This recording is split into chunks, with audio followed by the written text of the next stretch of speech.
Welcome to the Mike and Doug Show. I'm Doug. Hi, Mike. Hello, Doug. Wow. Today, another show. I think it's kind of like whack-a-mole. Every time they put up someone new for some big political position, you and the miners come in and whack that mole. And then they disappear. Think of, what's his name, Deval Patrick? Oh, yeah. And then you and the miners did a revelation, an expose on him. He disappeared.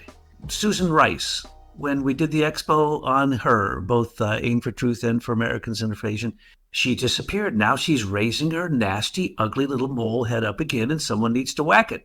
Now we can see that Biden is not going to make it to the end of his term, or he certainly will not be running for president in 2024. We know that Gavin Newsom is out there doing it. I think that the point you're making is that we have ethics laws for a reason, that a public official has a duty to disclose their background that might be relevant to their ability to perform their job. All we're doing is doing what every elected official and certainly members of the press should do in investigating the background of somebody who's going to hold public office.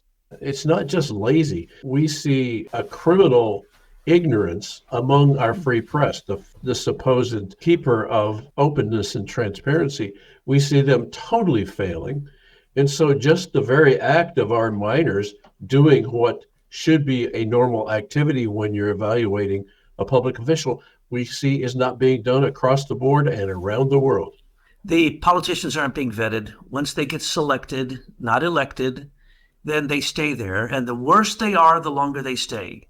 Go figure. How could anyone in California be supporting Adam Schiff? I don't care if you're a crazy, wild, leftist, insane Democrat. How could you support the idiocy that we see in politics? It's because they are not elected.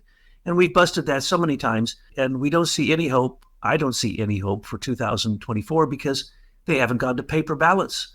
They can't count them. These are all electronic, digital, manipulated tallies that are basically a selection. I heard the other day that one California county has gone back to paper ballots. They've thrown out their Dominion voting machines and they're going back to paper. Since we're talking about Gavin Newsom, everything he does might as well come from the Communist Chinese Central Committee. Since he's been in office, he spent $17.5 billion giving it away to the invaders across the southern border who he has invited to come into California, provided them with free medical care. Nobody who's a citizen gets anything like he gives to illegal, they call them migrants. They're not migrants, and they're not the people coming in to do work. Recently, he just did what he's done at least 3 times since I've known, since he's been the governor. He brings in the fire department and the police. He goes to LA or he goes to San Francisco. Recently it was LA. 75,000 homeless people have fire hoses turned on their tents in every possession they own. They are then swept away. They're put on buses and no one sees them again. The Soviet Union used to do that regularly. You see these things happening. For instance, all the states got a bunch of money for some federal program recently, and they were supposed to pay it back over a few years. Gavin's come out. He says, no, I'm not paying any of it back. I forget how many billions of dollars he is defaulting on a federal loan. Nothing's happening. How about him allowing illegal immigrants, undocumented invaders in our country to vote in California? California wants to secede from the Union. I say let them go. Over 47% of Californians now state that if they could, they would move out of California because of the horrible conditions that Gavin Newsom has created. But let's remember, Gavin Newsom was just like Jerry Brown. Every socialist, fascist, communist idea that comes up, he supports. And he is also in the pocket of the same people who supported Jerry Brown, J.P. Getty. His father was the chief attorney, essentially, for J. Paul Getty during the Getty oil days and then in the Getty Trust days. We discover that Getty's father did not like all of J. Paul Getty's philandering and therefore never really gave up the reins of the entire Getty oil empire and instead gave it to William Newsom III, Gavin's father, to manage for the family and for the company. So we're talking about a major player sitting behind the Getty curtain who is really running things and had been for many decades. As we were looking at J. Paul Getty, we discovered that J. Paul Getty owned Sutton Place in London. And Sutton Place is something now known to our researchers because it was the location of the opening meeting of the first Imperial Press Conference in 1909.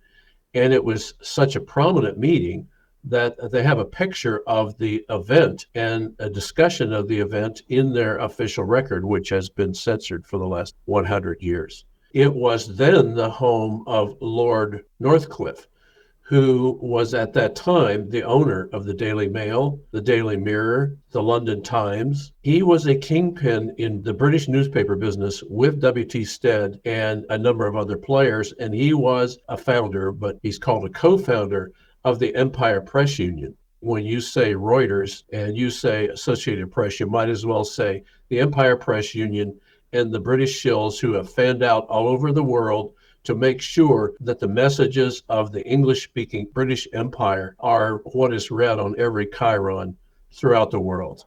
That's the environment that Newsom was raised into. Plus, after he went to a very unremarkable college, he then went on to found about 10 or 15 businesses. Now you'd think, wow, that's pretty impressive to found that many businesses. What we found was all but one of those was funded with Getty money. Obviously, he was placed in those companies, and he obviously sensitive about it because he says, no, I really worked hard for those companies, and I really got them off the ground, and they were all successful because of my business prowess. Now, he studied political science in college, by the way. So he started all these companies, and then magically he becomes on the board of commissioners in San Francisco. Then he becomes the mayor of San Francisco, and now he's the governor of California. I haven't seen a much better example of a vacuous groom than we see in Gavin Newsom. Sutton House, Norcliffe, Wellington House, Right. Tavistock. Basically, remember, these are the propaganda ministers who foment war. They create the false flags that create wars for economic gain. Okay, so we are talking about pure evil here, and that his family was directly connected to all of that. Correct. So we looked at the history of Sutton Place, and when you know it's actually listed in the Book of Domes from 1070, and therefore was one of the early properties of William the Conqueror that was managed by the Babylonian Radnites. It has been passed down through the ages. It was Lord Northcliffe's house. Then J. Paul Getty bought it. He made that what he called the office of his Eastern corporate empire. That would have been where Newsom's father cut his teeth on managing the Getty Empire from the UK, not from San Francisco.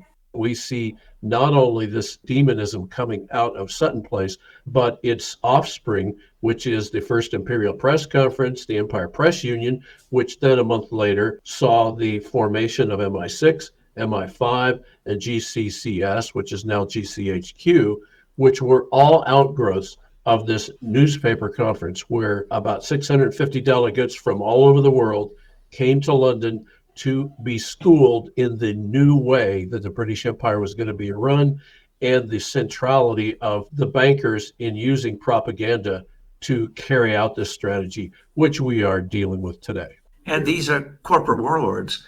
I mean, these are people who aren't British. So when I say the British, please, I'm not insulting the British people. Now, let's go back. The Empire Press Union is now called the Commonwealth Press Union. It still goes on to this day. Nobody knows about it. No one can tell you a word about the number one propaganda machine in the world that created Strategic Communications Laboratory, created Cambridge Analytica, which has interfered in our elections, created the chance for Mark Malloch Brown to say that he has manipulated elections in 17 countries, America particularly. These are not elected officials, they are crown agents. And Gavin Newsom could not be any more of a crown agent. Another one of these concentric circles of relationship that all roll up to the Pilgrim Society. When we say deep state, we need to stop saying that, and we need to say Pilgrim Society. Because as you've pointed out, until you actually call the demon out and get them to give their real name, they have power. But when you call them out and tell them to get behind you, they have no power. And that's what we've got to do. And I think that's why that demon has been so clever at making sure that the idea of pilgrims and pilgrim society is so wiped out of American psyche that we won't even say it. We're uncomfortable saying it, and hopefully that's changing.